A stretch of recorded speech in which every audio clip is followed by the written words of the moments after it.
Welcome to Defeat Your Cravings, hosted by Dr. Glenn Livingston, PhD. Glenn has held his doctorate in psychology for more than 30 years and is also a former multi-million-dollar consultant to the big food industry and uses his experience to help you defeat your cravings. This show will help you to focus on dramatically reducing cravings and leave the diet mentality behind, so you can more easily and effortlessly achieve your health, fitness, and body composition goals. Please remember, no doctor-patient relationship is created via this show, and you are responsible for confirming any changes to your diet, health, or psychological routines with an appropriately licensed professional before implementing them. Now, before we get started, if you haven't yet downloaded the free smartphone app to access dozens of these recordings all in one place, as well as to avail yourself of a confidential community for support, motivation, and assistance, please visit the podcast link on defeatyourcravings.com as soon as possible. And now, here's your host, Dr. Glenn Livingston. Hey, it's the very good Dr. Glenn Livingston, and I'm here with a kind-hearted woman named Alexis, who has agreed to let us record her time with me here today so you could benefit from her insights and observations and wisdom and success, as well as her trials and tribulations and struggles and pitfalls. So, Alexis, how are you? I'm good. How are you? I'm really good. I was looking forward to doing this with you. Thank you. Me too. Well, so why don't you fill us in? Could you tell us a little bit about your life before what brought you to us? Sure, I will try to summarize. So I have been a binger/overeater pretty much my whole life, as long as I can remember at least. I have memories of being a young child and scrambling through the cabinets. My mother had to lock away treats, things like that. I don't remember a time when I didn't struggle with this. I have been on diet after diet, lost weight, regained it, lost it, regained it. And I think every single one was sort of like a stopgap. I stopped binging for a while, and then I got to a good place, and then I kind of lost the motivation, and then things kind of went back to how they were, and it went on and on for years. And I could tell you a lot more about that, but I think the last few years, I guess, since I had children, I think my motivation has significantly changed. I think when I was younger, a lot of it was more vanity motivated. You know, I wanted to look good. I wanted to find a partner in life, all of those things like that. And it's more become about health and living a long, happy life and being active and comfortable and happy and things like that. So I guess it was about 2 years ago, because I looked this up before our conversation, when I downloaded it off of Amazon, because I wanted to remember the sequence. It was in July of 2018. And at that point, I was at my highest weight that I'd ever been. And I was also kind of in a really happy place. I've been somebody who struggled my whole life with depression and had a lot of ups and downs with that. But I was in a really good place emotionally, but I still was struggling with my weight. And for a long time, I thought that it was the cause, but clearly it wasn't. And I had been reading all these books about trying to be the happy fat person, which we all know is kind of a lie. So I stumbled upon your book. It popped up on my suggested reading list. And I had just been that summer at Playland. I don't know if you're familiar with it. In Rye? In Rye, yeah.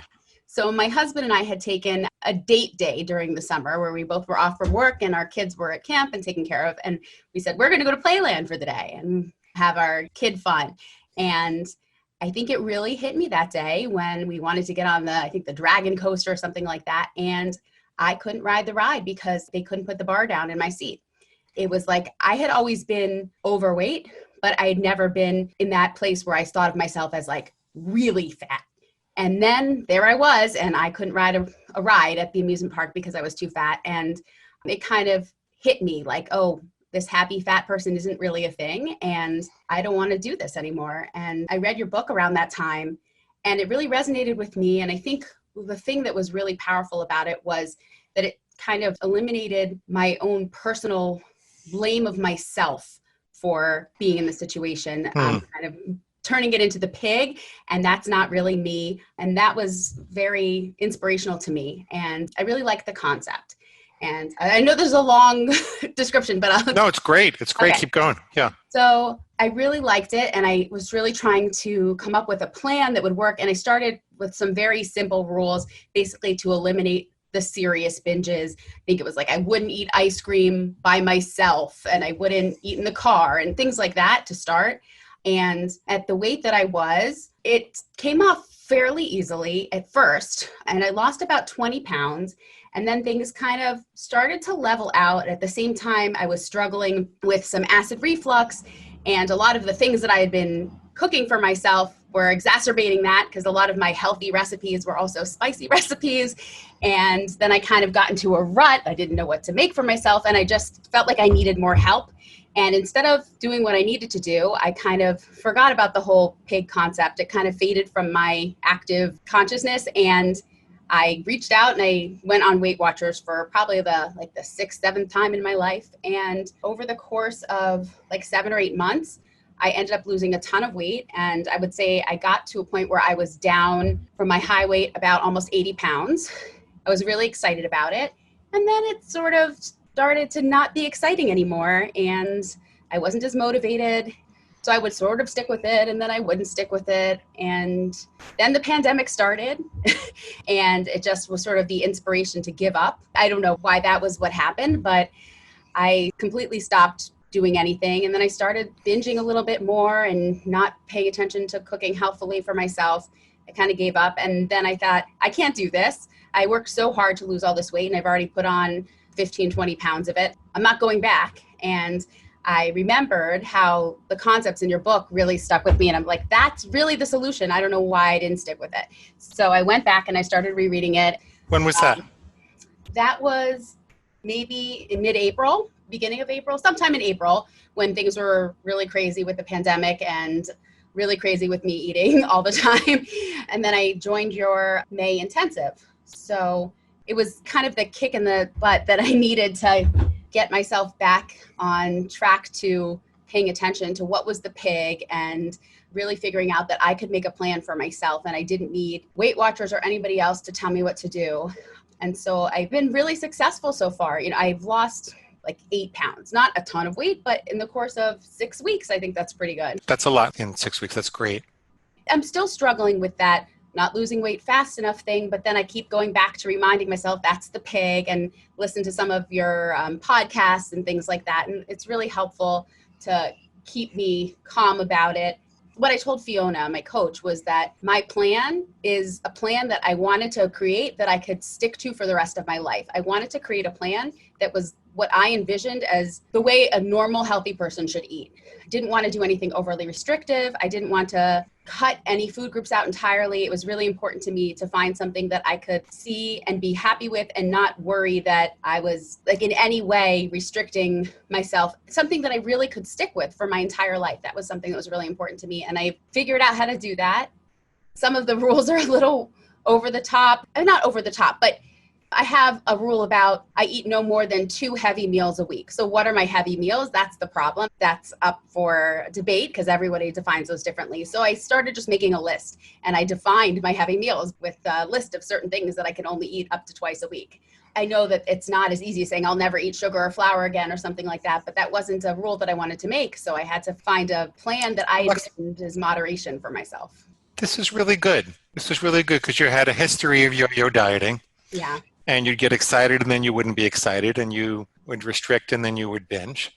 Right. And so you're trying to come up with something that will last you the rest of your life, where you feel satiated and happy, but you could be the weight that you want to be. Right. So how does it feel now? Are you getting close to that? Yeah, I feel really comfortable with my food plan, and it feels doable and easy for the most part. I have to plan more in terms of cooking and things like that, but I'm doing it. And I have some things that I can make for myself if I don't have any food in the house, some frozen things or some prepackaged things that I consider still healthy-ish. But I feel it's doable, and I haven't had a problem sticking with it at all. I haven't binged since we started, which is amazing for me, for somebody who used to sit in my office and eat Hershey Kisses by the handful. My first rule was about not eating between meals because I was the person who ate constantly all day long. And I had this big bag of Hershey Kisses in my office that I kept for students, but I don't have any students right now. So I decided that I needed to put them away. I locked them up in a closet, and I also made a rule for myself. I will never eat chocolate in my office again. And there you go. Haven't had any. So Alexis, I think that people would be really interested if you'd like to share. And you don't have to if you don't want to. Mhm. But what you're describing is a struggle of a lifetime for a lot of people to come up with a way of eating that's satisfying and gratifying, but it is going to allow you to slowly take off the weight and get to your ideal goal, not yo-yo. Okay. And I know it's early, it's only a couple of months, but it sounds like you're really on track to that. And I'm wondering if you might want to share a little bit more about your food plan, if you're open to that. Yeah, I'm actually trying to pull this up now on my phone because it might be easier to tell you about it, but I can tell you at least what I remember off the top of my head right now. I know it pretty well. But so first of all, I used some of the language that you had used in your examples about I don't eat within a 2-hour period of finishing a meal and starting a meal to give myself at least 2 hours between eating. Mm-hmm. Mm-hmm. Okay, so here's my food plan. I'll tell you exactly. I will never again consume calories between meals. And I have a definition here about the meal as anything consumed within 1 hour of the first bite, which is something that I had taken from you. I will never again eat chocolate in the office. So that's it. Okay. So conditionals. I will never again have dessert other than raw fruit or berries more than once per calendar day. And it must be under 120 calories. I may have a more caloric dessert only once per calendar week. So the thought behind this was when I had started Weight Watchers, I had started every evening to satisfy my sweet tooth. I had one of those Yasso Greek yogurt bars, and that was sort of the thing that I looked forward to every day. And I didn't want to give that up, and they're like 80 or 90 calories. So I decided I would make a rule that I could have something like that, but only once a day. I couldn't have it at lunch and dinner. So that was the thing. But once a week, if I'm at a special event or something, I can have, instead of that, something more exciting. Interesting. Very interesting. And then, let's see, I will never again take second helpings of a quote unquote heavy meal. And I will only eat up to 2 heavy meals per calendar week. So I made a definition for myself about heavy meals. So I started making a list of what are the meals that I have been overindulging in. So my meals so far are macaroni and cheese, penne vodka and garlic bread, Sicilian pizza, French toast, white pasta-based dishes. Those are like things that are triggers for a lot of people. And for me, those are things that I realize I should probably only have once or twice a week, and I can't take seconds. So that's what I did. And as I go, I realized that there might be more things that I need to add to that list, and I will. Let's see. This one was a tricky one to come up with because I had a situation one day where I hadn't eaten in like 5 hours, but dinner was still like an hour and a half away, but I was really, really hungry and feeling a little faint. And then I was like, but I don't want to eat within 2 hours of when I finish this thing. I don't want to wait to have dinner. So I was trying to figure out how to come up with a solution. So I think I was on one of the coaching calls and I figured this one out. If it has been more than 4 hours since my last meal and my next meal is still over an hour away, I may eat 1 serving of whole fruit or non-starchy vegetable without waiting the full 2 hours for the next meal. And then I just define that as 1 piece of fruit or 1 handful of berries or something like that. So it's like I can tide myself over if I have between 1 and 2 hours to go with like an apple or something. Gotcha. So interesting. And then after watching your vacations module that we talked about, I don't vacation that much. I only really have 1 extensive vacation per year, maybe 2. So I'm letting myself have 1 heavy meal per day on vacation and 4 desserts per week, like 4 more caloric desserts per week. So it could be my like fun vacation week. Last year on vacation, I was doing Weight Watchers and I came back a couple pounds lighter and I ate like I'm saying now. So I figure we'll try it this year for the 1 week vacation and I'll adjust accordingly if I need to. So is that a daily heavy meal and a more caloric dessert every day? 4 days a week. Okay. For the more caloric dessert. Because on vacation? Yeah, my vacations were really active. We're walking around a lot and we get ice cream with the kids. So that was sort of the idea. Uh-huh. I will always wait at least 2 hours between meals. We talked about that. And I will always wait at least 7 minutes before deciding to take a second helping or dessert during a meal. Oh, pause for 7 minutes before seconds. Yes, I thought 10 minutes sounded like a really long time. So I went with 7. And I often will wait longer than 7, but I wanted that there. Unrestricted, water, unsweetened herbal tea, and sugar-free gum. I have the allowance to have gum, but I'm really trying not to have it. And I just don't own any in my house right now because I think my goal here was to get rid of that instinct to constantly have something in my mouth. So I have it there just in case I need it, but I haven't used it. I might take it away. We'll see. Yep, I love it. Guidelines. So 2 guidelines I have. I will try to eat fruit or vegetables as part of at least 2 meals per day. And I will bring a healthy snack with me to work each day. So those are things for me to do, because that's the big thing for me, is sort of that mid-afternoon slump. And if I don't have something healthy on hand, then I'm drawn to trying to find something in the building. And usually something that's in my work building is like kid snacks, like crackers or cookies or chocolate and things that I don't really want to be eating. So I've been taking snack with me each day. So. I understand why this is working now. How cool is that? Yeah. Okay. So basically you limited your desserts, except on vacation. And even then you set up the parameters of them. So you have them 4 times a week on vacation. I have a weekly dessert. I can have a bigger dessert once a week. And 120 calories per day. Mm-hmm. Yeah. So I still get my desserts. And that's something that was important to me. So I love it. yeah. I love it. So you get to have your desserts, but in a very defined way. Yeah. And you still get to have your heavy meals, but in a very defined way. Right. And then you have your 7-minute pause before going back for seconds. And there are some things you never go back for seconds with, like the heavy meals. Right. And you get a fruit or non-starchy vegetable as a snack if you need it. Right. I understand why this works for you. How cool is that? Do you feel nudgy at all on this food plan? Do you feel like satisfied and content? Very satisfied and content. I think that's why it's working for me. I don't feel like, oh, I wish I could have that. I don't feel that way. On Father's Day, we just celebrated Father's Day. We saw my in-laws and my nieces for the first time in months. We had an outdoor Father's Day party at my in-laws' house, and they brought out ice cream sandwiches at the end. And I just thought to myself, do I want this to be my one really good dessert this week? And I was like, no. So I just didn't have one. And for me to be able to do that was a really big deal. So I just decided that's not the dessert I want this week. So I didn't have an ice cream sandwich. And normally I would never have done that. So it sounds like you're losing weight at the rate of a little more than a pound a week for you. Yeah. And, everybody has to work this out differently. And we're not nutritionists or dietitians. So, we can't tell you exactly how to do it. But I think a lot of the principles that Alexis is going through here make a lot of sense. How can I help you? Are you feeling confident and secure? Is there anything that you want to improve, or were you just sharing your success with people?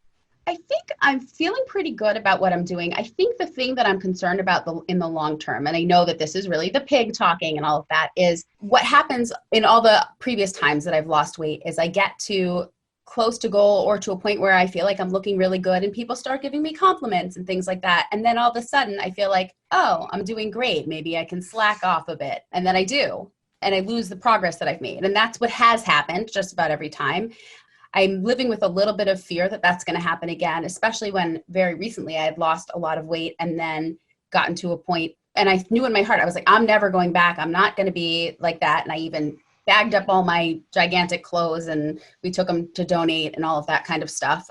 And I still went back and I started binging a little bit when I was feeling a little overconfident. So I just need to find a way to keep the pig in check, even when I get to a point where I'm not as intensely motivated to lose weight. Yeah. Well, let's talk about what might be different this time. Do you have any thoughts about what might be different as compared to the other diets that you lost weight and gained back? I think the big difference is that it's mine, entirely mine. I made up the plan myself and there's nobody else telling me what to do. I'm not logging what I'm eating. So that was a big thing. I've gone through periods where Weight Watchers was effective because you had to write everything down and log everything that you're eating. The periods when I wasn't dieting, I thought how much I hated doing that. And maybe part of why I slacked off was I thought, oh, maybe finally I don't have to write everything I eat down again. So now I'm not writing anything that I eat down, it feels very freeing, and that I can still lose weight without having to log it and report it and that kind of thing. So you're not carrying the burden of someone else's diet plan for you on your shoulders, and you're not carrying the burden of logging things all the time, which you eventually got tired of. Yeah. For a long time, I thought that I didn't have the capability of doing it without that. So it was sort of a mixed bag in that I didn't like doing it, but at the same time, I didn't think I could do it by myself. But I feel now like I can do it by myself. And I think that's really empowering. It sounds like the burden of having to do those things was the thing that you eventually wanted to throw off when you lost your motivation. Yeah, I think so. I didn't want to keep logging everything that I ate and worrying about how many points I had left in the day. It got tedious after a while. I was a math and econ major in college. I also studied music, but I have a brain that likes sort of that order and that kind of thing. But then at the same time, there are parts of your life where you just don't want that anymore. And I think it just really got annoying. I think I was really good at it. And I think that's why I kind of kept going with it, calculating my points and figuring out everything. And there was something appealing about that, but it just got tedious. I got you. So that's part of the refutation then. The pig says that you're bound to repeat what you did in the past because you've always gotten tired of it and gone back. But what's very different now is that this is your plan and you're not burdened by logging anything. You're not burdened by another person's plan, and you're not burdened by logging anything. So there's nothing to really throw off. Right. There's nothing in my plan that makes me really upset and feel deprived. And I think that's really important. How confident does that leave you feeling that you're never going to gain weight again? So this is where I've listened to some of your podcasts and I realized, like, I'm confident. The pig has other ideas, right? So it's really hard to say that I'm 100% confident and it's the pig who has other ideas. But I realize that that's exactly what's going on in my head, right? The only one who has the other ideas is the pig. Are there specific other ideas that the pig has that we have not refuted? Specific ideas that are bothering you? It's stuff that I've refuted myself in the past, but they're still squealing. The pig's still squealing. Like what? Well, what if you're really tired? What if you've got a lot on your plate? What if you're stressed out?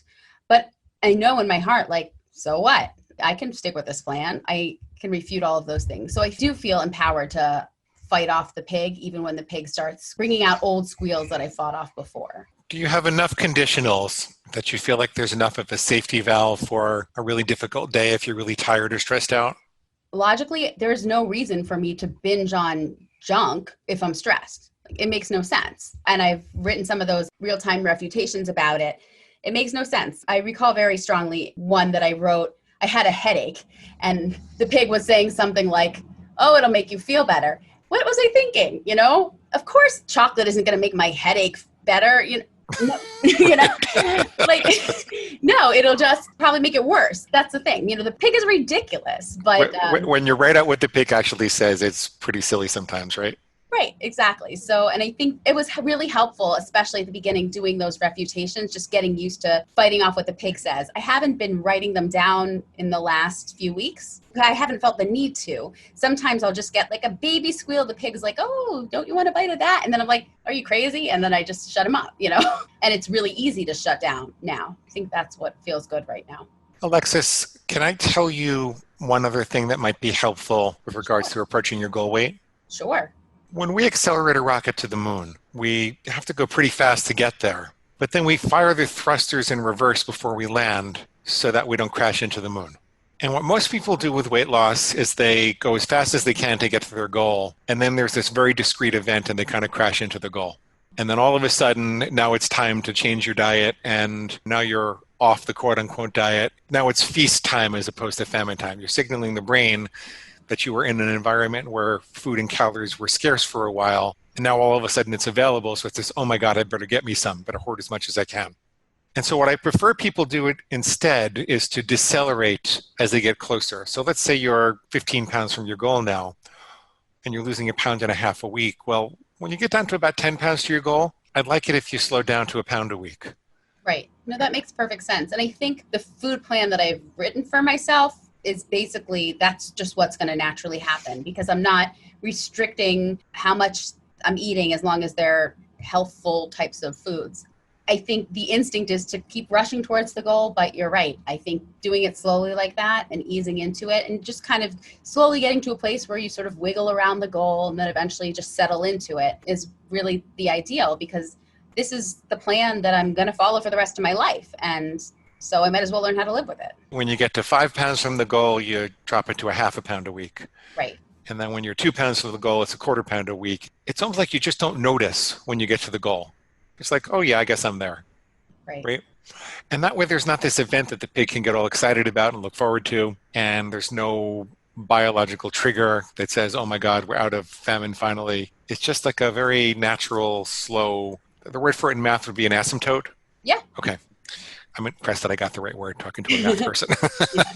So I mean, it definitely feels that way. And I think the plan that I've made for myself, I don't feel like I have to think about it. And I think that's what's really good about it for me, that some weeks I might lose 2 pounds, some weeks I might not lose any weight, but I know that I'm on the right path. Even if it takes me a bunch of years, It's okay. You know, I met this woman a number of years ago. She was 90 years old, and she told me that she lost 100 pounds.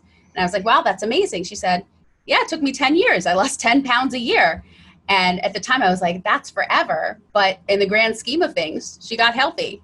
Was she thin at 90 years old? Yeah, she was totally normal sized. Yeah. She lost 100 pounds and kept it off for the rest of her life. Yeah, exactly. That's great. Yeah. That's exactly what I'm talking about. Yeah. Yeah, I never tell people they have to go that slow. No, and I wouldn't want to go that slowly, but it kind of makes you rethink about things, you know? Fantastic. Is there anything that you would tell people about the program itself? Like, what role did the coaching and the groups and the Mastery Challenge and everything have in helping you develop this plan that's so satisfying and gratifying, but is still helping you to lose weight? What's really great about the program is one of the things that you designed perfectly was the daily check-ins with the coach, and then sliding into now I'm in the twice a week check-ins, and it gives you a little bit of accountability, but it also trains you that you're really your own coach. And I think that's really helpful. The last few weeks when it's only been twice a week, I'm telling her what's going on and she'll be excited about it, but it's not like I'm doing it for her, I'm doing it for me. So I think that's really helpful. I think also the mastery challenges were really great in really articulating my big why not. You've talked a lot about how that's really important for people. I think I've thought about that so much that it wasn't as mind-blowing for me when I was writing it. But the big why and listening to it every single day, sometimes I'm like, oh, I have to listen to that again or read it again.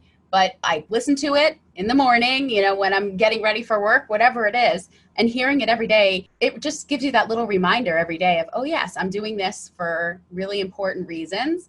And I'm just going to keep doing it. And I think having that reminder every day to think about it is really powerful.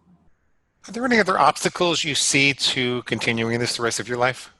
Nothing blatant right now. It feels completely doable. And I think that's what's so wonderful about it. It's not like you have to keep paying for a service or logging into anything, which was part of what I hated about some of the diets that I'd been on in the past. There was either going to be an end date, so then you lost your ability to stick with it, or you were stuck paying for somebody else's service. And this is really great that it just gives you the tools so that you can really be your own weight loss coach.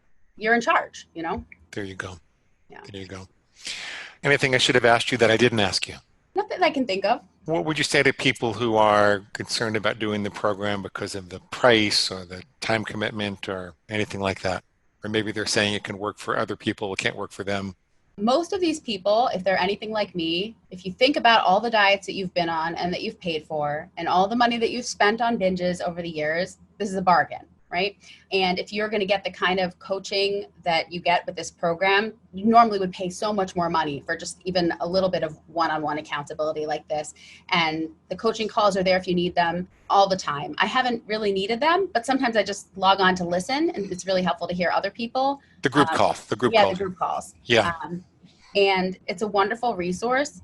You know, what have you got to lose except weight, right? So yeah, it's spend that refundable money. And all that. Yeah. You're going to spend that money on binging or the next diet and the next diet and the next diet. Do it once and then you're done. There you go. Any questions I can answer for you? Any remaining concerns? No, I think I'm in a really good place right now, and I'm excited for the future. And I just want to thank you. I think you have yourself to thank. I don't know that we did. That's the whole point, right? That's the whole point. We helped you get out of your own ways is all we really did. Yeah. But I mean, that's what we do. It's structured in such a way to make that happen. And we have all these resources available. Different people use different resources to make that happen. But the bottom line is we're getting you out of your own way and making that possible. And that's what we specialize in. So Alexis, thank you so much for doing this. You know, I'd love to follow up with you in 6 months if you're open to doing another podcast. That would be Sure. Hopefully in 6 months, I'll have even more exciting news to share. You know, I'm sure you will. Yeah. I have every confidence that you will. Oh, thank you. Well, thank you, dear. All right. Thank you. Bye. Bye. And that brings us to the end of today's broadcast of Defeat Your Cravings, hosted by Dr. Glenn Livingston. Now, if you'd like to find out more about the products and services Dr. Glenn offers to help you dramatically reduce your cravings and stop overeating in 90 days or less, please visit defeatyourcravingscoaching.com. That's defeatyourcravingscoaching.com. Thanks.